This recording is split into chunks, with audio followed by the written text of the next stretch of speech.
Днес излизаме извън всички граници, защото ще ви покажа най-странните храни, които съществуват на този свят. Не само ще ги разгледаме, но ще ги и пробваме. Ако събереме 100 лайка на това видео, ще пробваме една от странните храни, които ще ви изреда след малко. Затова не забравяйте да се абонирате и да харесате, защото вие водите парада това видео. Okay. Всички знаем, че храната свързва хората по света, но в различните култури може да намерим различни деликатеси, които със сигурност могат да ти обърнат стомаха. Обичате ли шоколад? Ами морска храна? А знаете ли, че тези двете може да се съчетаят? Представяте ли си да седнете в ресторант, да отворите менюто и да прочетете калмар с шоколадов сос?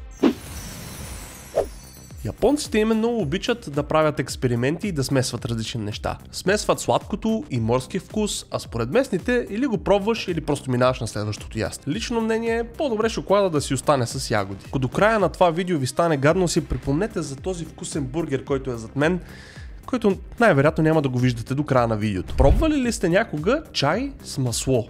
А с масло от як?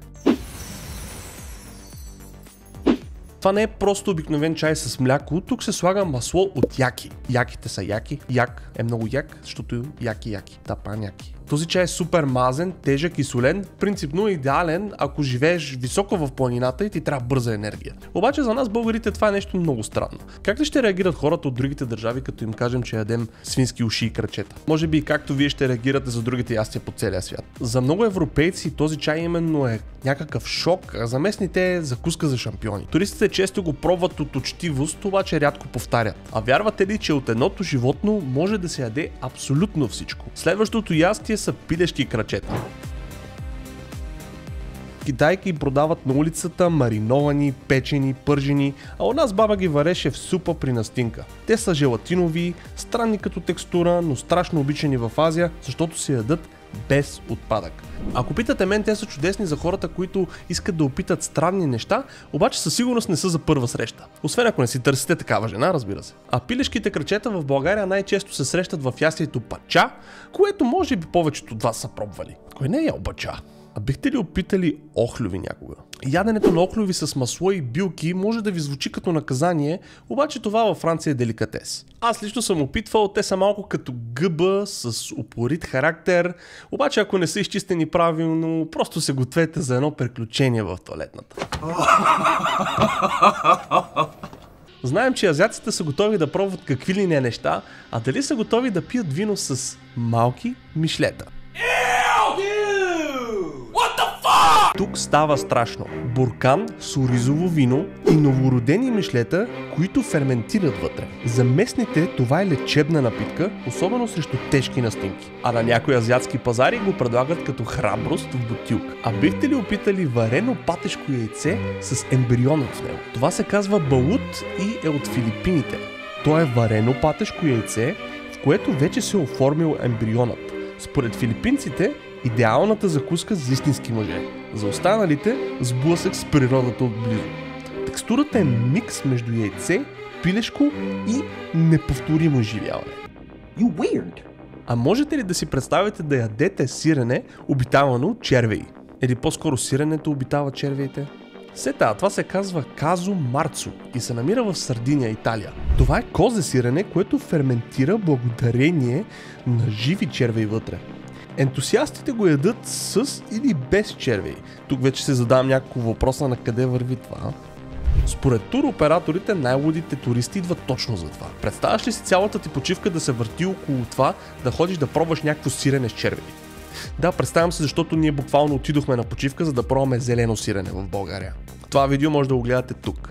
Италианските власти са се опитали даже да го забранят напълно, да го направят нелегално, обаче местните са държали това да остане и имало е даже протести. А дали си усещал такава миризма, която направо задушава? Тук говорим за сурстрюминг от Швеция. Надявам се да съм го произнесъл правилно. Това може би е една от най-интересните храни тук на този лист и може би единствената, която бих се осмелил да пробвам. Че какво толкова хората, даже при отварянето на консервата, тръгват да повръщат? Няма как да е толкова зле, нали? Може да я чуете също като най-миризливата храна на света. Това е риба херинга, затворена в консерва и оставена да ферментира с месеци. Като отвориш, облак сравним с газова атака. Това звучи яко. Шведите, разбира се не всички, я ядат на питник и винаги с хлебец и картофки. Мисля, че това е перфектната храна за първа среща. А колко смел трябва да си, за да ядеш месо с миризма на амоняк? Това е ястието хакарл от Исландия. То е ферментирало месо от гренландската акула, което мирише на амоняк и има вкус на развалено, но култово. Така го описват хората. Исландците казват, че всяко ядене на хакарл доказва, че си истински викинг. Фенове на Викингс, къде сте? Това ястие е за вас. И на първо място слагаме фугу. То от Япония. Това по принцип е отровна риба, която приготвена по правилния начин е много вкусна.